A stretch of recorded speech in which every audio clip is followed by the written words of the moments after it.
The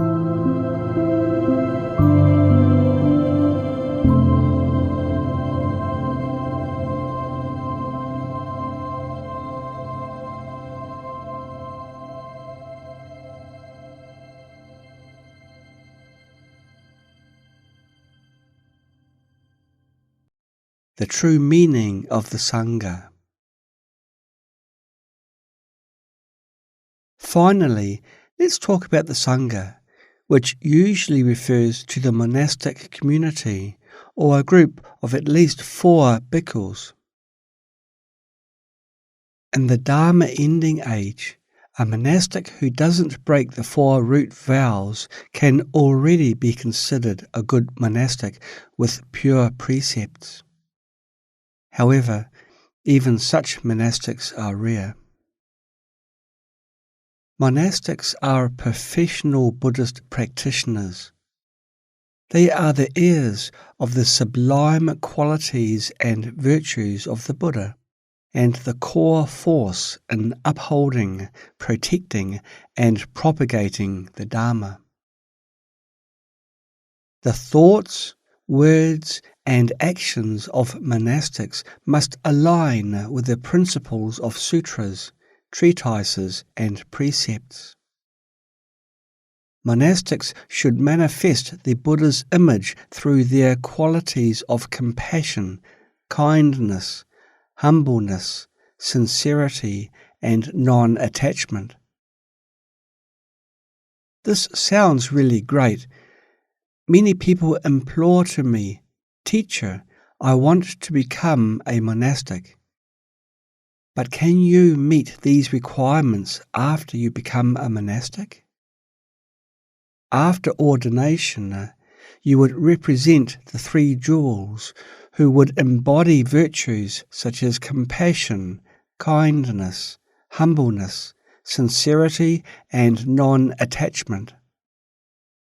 When sentient beings see you, they should be reminded of the Buddha and generate reverence.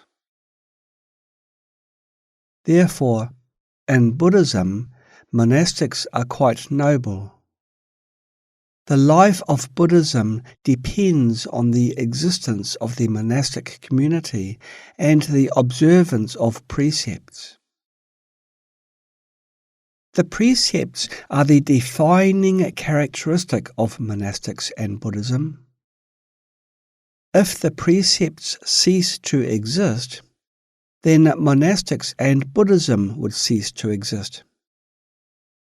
In such circumstances, even magnificent temples and Buddha statues would be meaningless and could only serve as tombstones. This is really sad. They have become mere tombstones. After entering a temple, you are surrounded by magnificent antiques, as if stepping into a museum for sightseeing, like the mausoleum of Mao Zedong, isn't it? The temples have now become memorials or historical museums, and those who wear such robes to guard the entrance are just like relics. There are living relics and inanimate relics. They don't even understand what is taking refuge in the 3 jewels, and they just wear such robes to guard the entrance. Aren't they just relics? Nowadays, many temples don't emphasize upholding the precepts, hearing, meditating, and practicing the Dharma, but instead focus on building temples and Buddha statues. This is putting the cart before the horse and doesn't contribute to the development of Buddhism. Isn't this the situation? This should draw our attention. Dorshi Rinpoche understands the situation in China very well.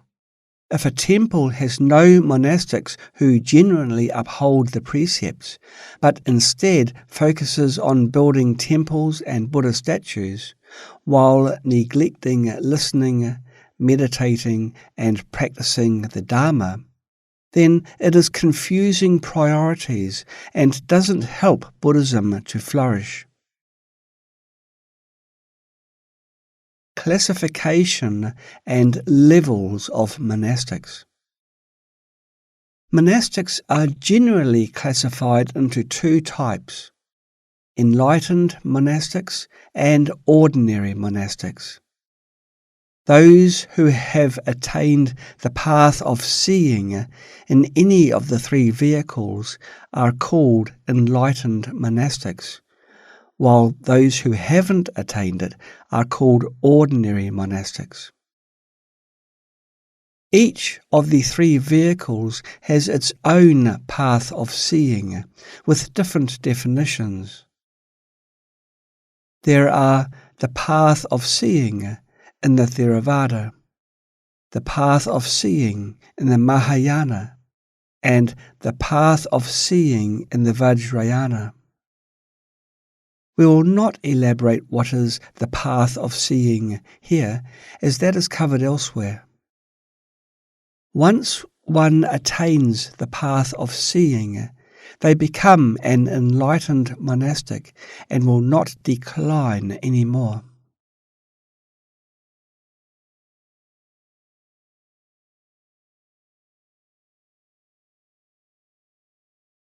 Spiritual practice begins with the path of accumulation, which has three levels: the lower level, the middle level, and the higher level.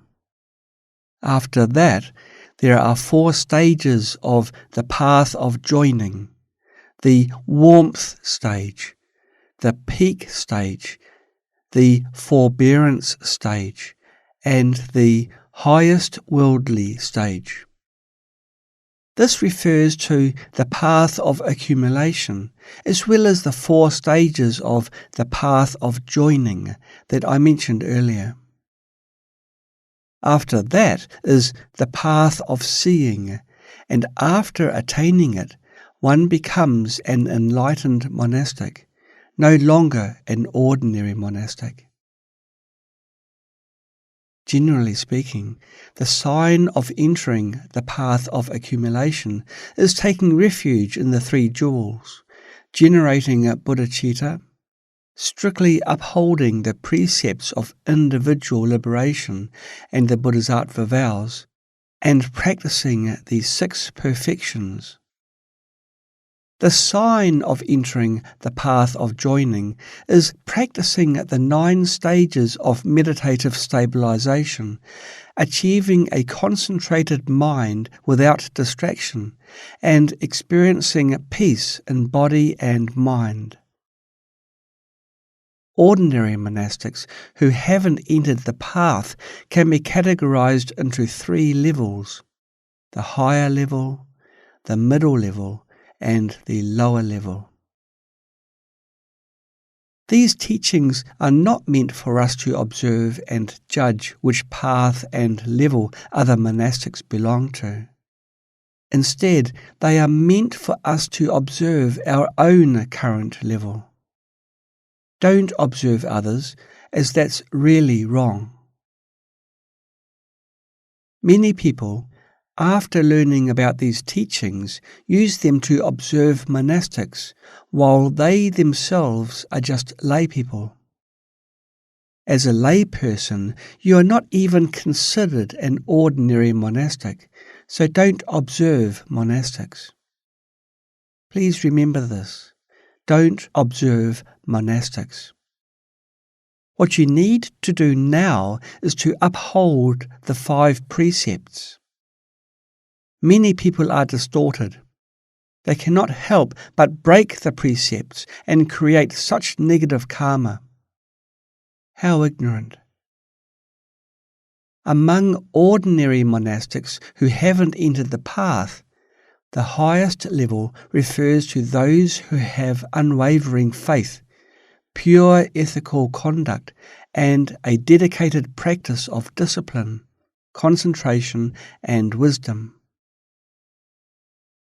The second type refers to those whose practice of discipline, concentration, and wisdom may be slightly inferior, but they have firm faith and strictly observe the 5 root vows. The third type refers to those who don't meet the criteria of firm faith, strict observance of the root vows, etc. They are considered as lower-level ordinary monastics, or even outside the category of ordinary monastics. Those who are not even considered as lower-level ordinary monastics are called out of the category. As a Buddhist monastic, even if you cannot enter the path of accumulation or the path of joining, you should strive to be at least a middle-level ordinary monastic or higher. Don't be a lower-level monastic or one who merely looks like a monastic but is actually outside the category of monastics.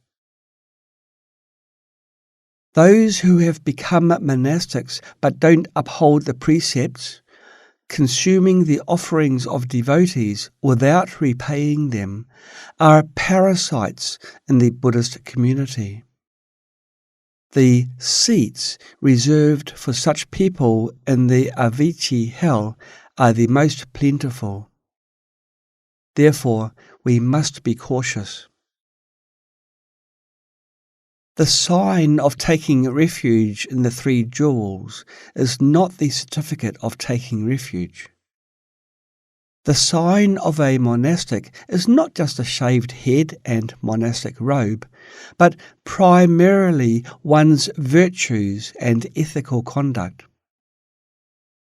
Bodhisattvas who have attained the first stage of enlightenment may not necessarily have shaved heads or wear monastic robes. As mentioned here, Bodhisattvas who have truly attained enlightenment may not necessarily shave their heads or wear monastic robes, but they still belong to the Sangha. Therefore, when some people say that lay people cannot teach the Dharma, cannot be prostrated to, and cannot be followed, this is not necessarily true. When you pay homage to Avalokitesvara Bodhisattva, do you consider it improper? Avalokitesvara Bodhisattva also has hair. Manjushri Bodhisattva is the same. Only Ksitigarbha Bodhisattva shaves his head, isn't it?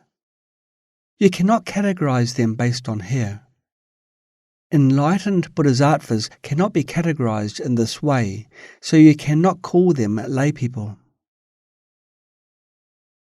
Regarding the lay people who have recently received the 5 precepts and are just starting to practice the 10 positive actions and learn the Bodhisattva vows, but haven't made significant progress in their practice, as monastics, we certainly cannot prostrate ourselves to them or let them sit on the Dharma throne and give Dharma teachings. Although many people may appear to be lay people, it depends on what kind of lay people they are.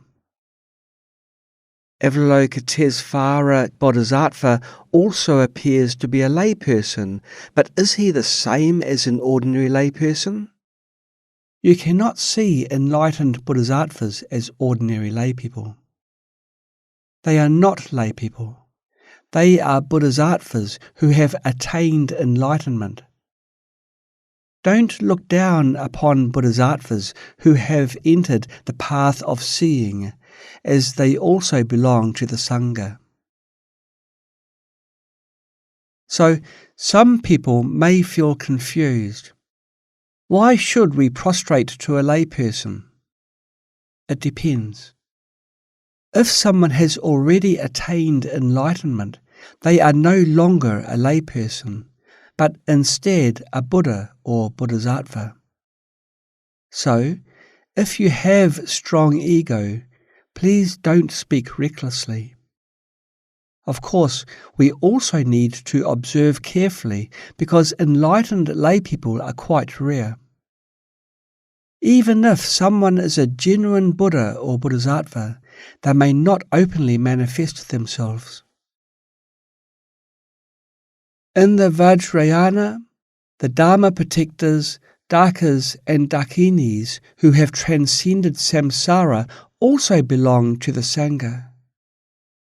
Enlightened lay practitioners such as Marpa, Milarepa and Naropa all belong to the Sangha. They are bodhisattvas who have attained very high levels of enlightenment. There is a story recorded in the sutra. Once, when the Buddha was giving a Dharma teaching to the assembly of monks, a nobleman who wore luxurious attire and jewellery approached the Buddha, and the Buddha respectfully invited him to sit beside him. After the teaching, the monks began to discuss among themselves. Venerable Mahakasyapa asked the Buddha, "Why did you let a lay nobleman sit in a higher throne than the assembly of monks?" The Buddha replied, "Don't underestimate him.